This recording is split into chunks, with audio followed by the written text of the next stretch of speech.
It's an Audi A3, but not as you know it. It is in fact the A3 e-tron. E, of course, stands for electric. However, rather than a purely electric car, the A3 e-tron is a plug-in hybrid, meaning you can plug it in as you would any other electric car, but it also has a petrol engine to extend the range. The electric motor is mounted between the engine and automatic gearbox, and in total gives the e-tron 201 brake horsepower to send through the front wheels, along with CO2 emissions of just 37 grams per kilometre, and the ability to do more than 170 miles per gallon in official fuel tests. In order to fit the lithium-ion batteries and the fuel tank, Audi has had to reduce boot size by 100 litres.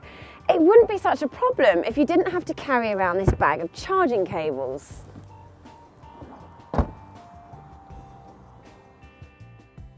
Space in the rear is unchanged over any other A3 Sportback, meaning 2 adults can travel in comfort or 3 at a squeeze.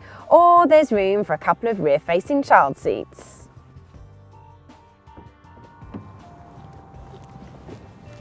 Here in the front, there's not much to indicate this e-tron is different from any other A3. Details such as this pop-up screen and minimal number of buttons make for a very classy interior. Plus, storage is decent and will keep most people happy, including somewhere to put your phone, cup holders and decent-sized door bins. As standard, the car will pull away on electric power before smoothly switching between electric and petrol to give you the best combination of performance and economy. In this auto hybrid mode, you will get about 60 miles to the gallon.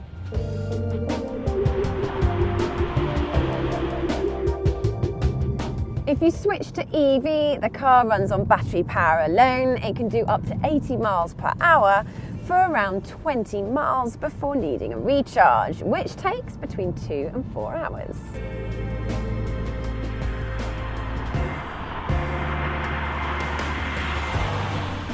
The next mode is called Hold and saves the power for later on in the journey. In this mode, I'm getting around 37 miles per gallon and performance is adequate.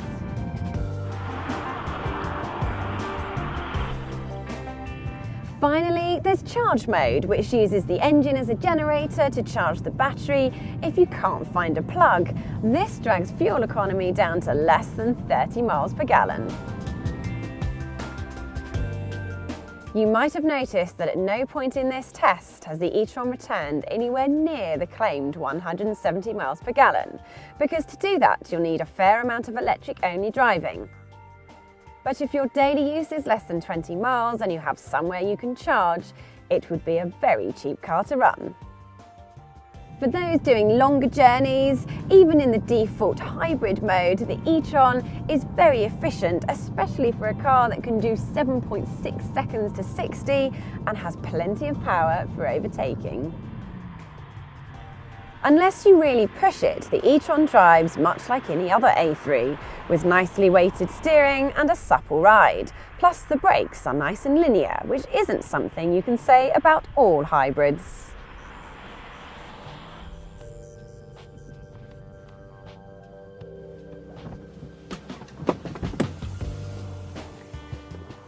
Being an electric car, the e-tron carries some useful financial incentives, such as being exempt from the London congestion charge, and if you're a company car driver, benefit in kind is just 5%, it's free to tax, and the government will give you a £5,000 plug-in car grant, bringing the price of the A3 e-tron down to £30,000. Plus, you get 8 years warranty on the battery on top of the 3 years that Audi cover the rest of the car. If you like the sound of the technology but find the price too steep, Volkswagen offers the same hybrid drivetrain in its Golf GTE, saving you a couple of £1,000s. Either way, it's encouraging that this plug-in hybrid technology is incorporated into a car with very few compromises. If you fancy an electric car that seemingly does everything, the Audi A3 e-tron is worth a closer look. To read in-depth reviews of other new cars on the market, visit the Telegraph Cars website by clicking here, and don't forget to subscribe to our YouTube channel by clicking here.